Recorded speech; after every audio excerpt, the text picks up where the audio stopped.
It's Christmas 1998 in the morning, and you're waking up.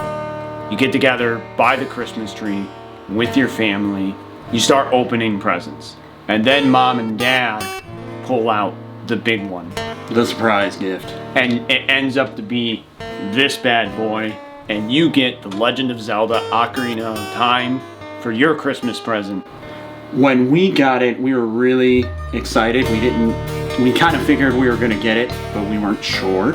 And it was a surprise gift. Right when we opened it, we were all super pumped. Couldn't wait to play it.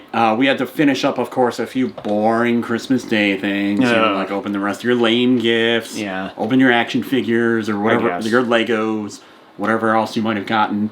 And probably eat some kind of silly breakfast. And then you get to go play on the Nintendo 64. One of the greatest games ever made. You'll open up that box, you put it in your 64, you flip on the switch, it loads up, and all of a sudden it's that magical title screen with the fairy fountain playing afterwards. But man, that title screen. The title theme was really different. It was just really peaceful, really serene, and it's a very different kind of title theme for Zelda. Usually they're very upbeat and kind of heroic, you know, Zelda 1, Link to the Past, etc., etc. But this one was like chill. Just kind of chilling there with the piano and the flute music and all that. It was really magical. Yeah. We were all entranced by it.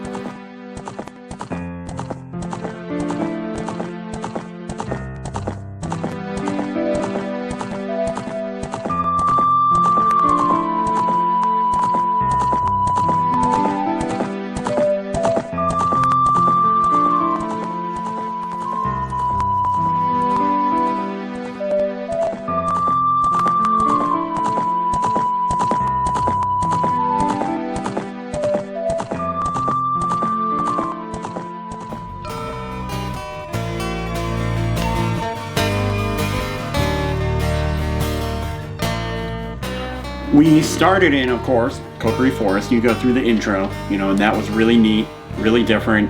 It was amazing to see a Zelda in 3D. Of course, this was the first 3D Zelda, and maybe people who are a little younger can't understand this to be, you know, to usher in a 3D era with the 64 and the PlayStation and everything. It was just crazy. It was so magical.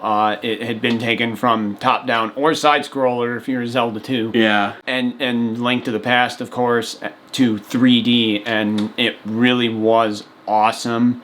I just remember us looking around, checking every corner, checking every nook and cranny, and that friggin' sword. How long did it take for us to find that sword? Yeah, it took us a while to find the sword, and we were all looking for it as kids. There were 4 kids playing the game. We were all looking for it. We were all pitching in our ideas, but that didn't help too much. It took us a long time. It was a new concept. You know, we had never really played a game like that too much. I think the only other game like that we had played would probably be Mario 64. Of course. You know, kind of some slack. We were kids. Yeah, we were all young at one point. Yeah.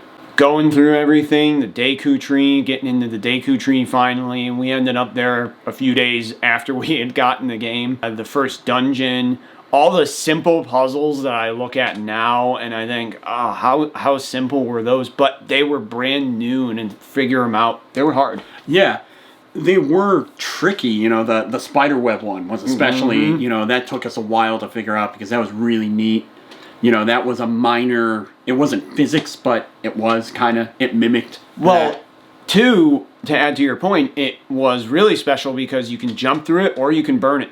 Yeah, so that was kind of cool. There were multiple ways to do it. So I think one of us burnt it, one of us fell through it on accident, maybe even. Yeah, that was, the Deku Tree posed a challenge, and then we beat it, of course. And there was that sentimental moment where the Deku Tree passes. Sorry for the spoiler alert, but the game's from 1998, and it's one of the first dungeons, so if you're spoiled by that, sorry. But the Deku Tree passes, withers, and then there's that goodbye with Saria. Oh, and, man. You know, that's really hits you right in the heartstrings, just super touching. Nobody even dies. Yeah, no one dies. And I mean, it's really sad. But it's really sad because it's like you're saying goodbye to a childhood friend that you just met, but you feel like you knew these people, you know, your whole life. That's how magical this game was. Maybe for some of you that had to move, say when you were still in elementary or high school, maybe you guys can relate to that a lot better. Because I felt like it was that kind of thing where it was one of my friends. I wasn't the moving one, but they were frequently, where I knew they were going halfway across the country and I was never going to see them again. Yeah, so that really elicited a lot of nostalgic, sentimental emotions. But then after that, there was that magical moment Oh man. of Hyrule Field. And if you ask any gamer from this era, Hyrule Field is probably on their top 3 magical moments, top video game moments. I think it is on mine ever, because you step into this Hyrule Field, your Kid Link. It's huge. It was huge for back owl, then. and then you just see the vastness of Hyrule Field. And for back then, it was like, wait, I can go anywhere. It was that Zelda 1 feeling, but it was 3D. Yeah. And you could just go anywhere that you wanted, and it was so amazing. Yeah, it was really, really, really cool. It was amazing. You know, you get kind of nostalgic goosebumps just thinking about it.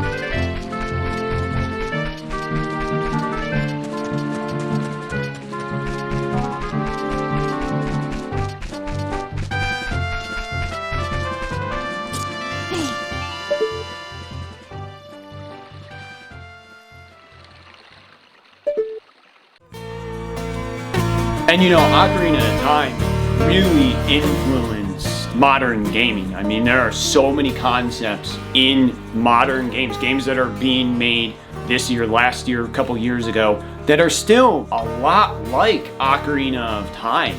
There's this big world open concept, 3D, yeah, okay, that's old, but there are some pretty amazing parallels. Modern gaming and everything in between it is kind of borrowed to some extent. You know, some games, not every game, but a lot of games. One that comes to mind to me personally is Ghost of Tsushima. I played that, I think it was last year, or I'm losing track of time already. I was playing that though a year and a half ago, and you know, that's got a lot of concepts that are similar. You ride a horse around, you ride in fields, beautiful scenery. Play a flute. You even have an instrument. You play a flute. You call your horse with the flute. There's sword play. There's even a Z targeting system.